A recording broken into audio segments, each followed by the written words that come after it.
C'est quoi la phrase que tu as dit tout à l'heure ce matin? Avoir l'espoir que ça change et en même temps avoir la conviction que rien ne changera. C'est quoi? T'as envie de la voir, celle-ci, Ah oui. elle t'a marqué, il a été marqué ce matin. C'est Scott Fitzgerald Ouais, dans son livre La Fêlure, ouais. qui est un livre qu'il a écrit, il a écrit alors qu'il n'avait plus rien à dire. Il n'avait plus rien à dire, mais il avait des dettes. Et il avait des dettes, Il a écrit un petit livre. son éditeur, avec qui il avait un contrat, à qui il devait 200 pages par an ou quelque chose dans le genre, et puis il n'avait pas écrit. Et à un moment donné, l'avocat de l'éditeur l'a rattrapé, et il s'est senti contraint. Et il a écrit un livre remarquable, qui s'appelle La Fêlure, dans lequel il décrit la difficulté d'écrire. C'est assez intéressant comme situation. C'est-à-dire que 200 pages sur la difficulté d'écrire, ça fait 200 pages quand même. Je dis 200 pages, je ne sais plus exactement la longueur du bouquin, j'ai lu et il est tout à fait intéressant.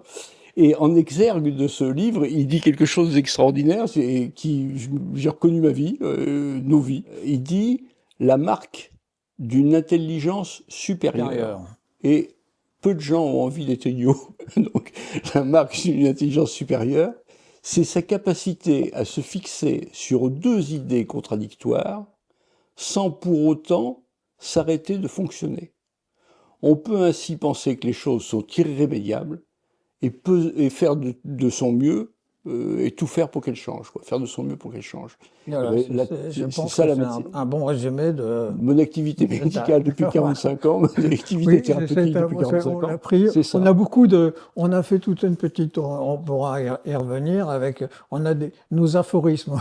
J'en ai maintenant une bonne nombre de pages sur les aphorismes tact. C'est On quand a même. commencé, le premier, c'est on est obligé à rien. Enfin bref, ça, on est obligé à rien. Alors, On est obligé à rien. En oui, thérapie, de fait, on est obligé à rien. Dans le cas de la thérapie, on est obligé à rien. Les gens viennent, ben, on est obligé à rien. Enfin, il y a une éthique, machin, etc., mais enfin, on est obligé à et rien. après, il y a notre engagement. Mais sur le principe, on n'est pas obligé, on n'est pas obligé de les guérir pour répondre à ta question. Mais puisqu'on est là, on a le choix aussi de tout faire tout pour que les choses.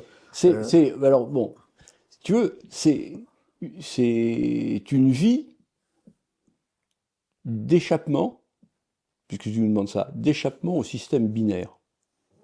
C'est l'ensemble du fonctionnement de la science, c'est quelque chose d'assez binaire finalement.